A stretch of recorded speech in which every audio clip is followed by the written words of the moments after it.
Let's talk about intersections. You know, that moment when you approach one and you feel that little knot in your stomach? Well, you are not alone. So today, we're going to untangle those rules and make navigating intersections feel completely second nature. So why do intersections feel like a pop quiz you didn't study for? Well, it's because they kind of are. It's the one place where all the rules of driving, speed, signals, right-of-way, they all come together at once, and you have to make split-second decisions. So let's make sure you've got all the answers. You know, to make this all a lot easier, I want you to try this little mental trick. Think of every single intersection as a shared stage. All those traffic signs and signals, that's your script. It tells you what to do. And the right-of-way rules, well, those are your stage directions, telling you exactly when it's your turn to go. So here's how we're going to break it all down. First, we'll set the stage. Then we'll get into reading the script, all the signs and signals. After that, it's about sharing that stage using right-of-way. We'll cover the main act, making turns, and of course, handle some special situations before the final bow. All right, let's get into it. Remember, every intersection is a performance, and you've got a leading role in making it a safe one. So ready for your first lines? They are written right there for you on the signs and signals. You just have to know how to read them. Okay, let's cover the absolute basics, the traffic lights. Solid red, that one's easy. You stop, period. Solid yellow isn't a signal to speed up. It's a warning that the light is about to change. Your job is to stop if you can do so safely. And solid green? Well, green means go, but, and this is a big but, only if the intersection is actually clear. You don't want to get stuck in the middle of the stage when the scene changes. Okay, let's throw a curveball at you. You pull up to an intersection, and the traffic light is completely out. It's dark, no red, no green, no yellow. What's the move here? What are you supposed to do? And the answer is actually really simple, and it's a universal rule. If the script is missing, everybody defaults to the same backup plan. A broken signal automatically becomes a four-way stop. Everyone stops, you figure out who has the right-of-way, and then you move ahead carefully. It keeps things predictable and safe. So what happens when there's no script at all? No traffic lights, not even a stop sign. This is where knowing how to share the stage, understanding the rules of right-of-way, is probably the most important skill you can have. And honestly, it all comes down to two golden rules. Rule number one, the first vehicle to get to the intersection is the first one to go. Simple enough. But what if two of you arrive at the exact same time?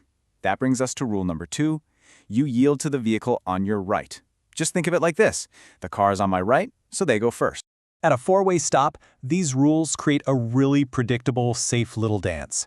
First step, come to a complete stop. Not a rolling stop, a full stop. Second, you follow that first to arrive, first to go rule. And third, if it's a tie, the driver on the right gets to lead. When everybody knows the steps, the whole thing works beautifully. Now, let's switch scenes to a T intersection. This one's a little different. Think of the car on the road that ends as a supporting actor waiting in the wings. They have to wait, they have to yield to the main characters, who are the cars on the through road. Bottom line, if your road is ending, you wait your turn. Okay, so we know our cues, we know how to share the stage. Now it's time for the main event, actually making the turn. This is your big moment. And your first line in any turn is your signal. It's how you communicate your intention to all the other actors on the stage. The script says to signal at least 100 feet before you turn. That gives everyone else enough time to react to what you're about to do. For a right turn, your position on the stage is everything. You're going to want to get into that far right lane. You can even enter the bike lane, but not until you're within about 200 feet of the intersection. And please, always check for bicyclists or pedestrians before you make your move. Now, a left turn, that's a much bigger production. And frankly, it's more dangerous because you have to cross in front of oncoming traffic. So patience is key.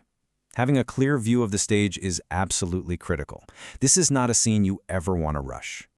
Okay, and this right here might be the single most important piece of advice for making a left turn. While you're waiting for a gap in traffic, keep your wheels pointed straight ahead. Why? Think about it. If someone rear-ends you, your car gets pushed forward, straight ahead, safely.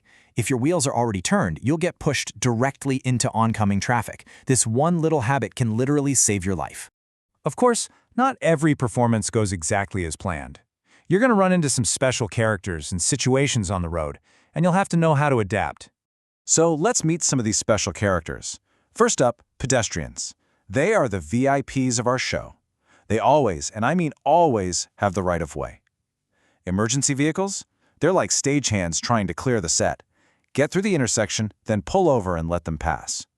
A police officer directing traffic? They're the director. Whatever they say, goes. It overrules any sign or signal. And finally, a blind intersection? You're basically peeking out from behind the curtain. Creep forward slowly, no more than 15 miles per hour, until you can see the whole stage clear. All right, so for our final bow, what are the 3 big takeaways? Number 1, right-of-way is something you give to avoid a crash, not something you take. Number 2, always look left, then right, then left one more time before you enter any intersection. And number 3, protect your turn. Keep those wheels straight when you're waiting to turn left. So, as we wrap this up, I want to leave you with a question to think about. What is the one rule we talked about today that's really going to change how you handle the very next intersection you drive through? Because thinking about it is one thing, but actually applying it on the road, well, that's what makes you a great and safe driver.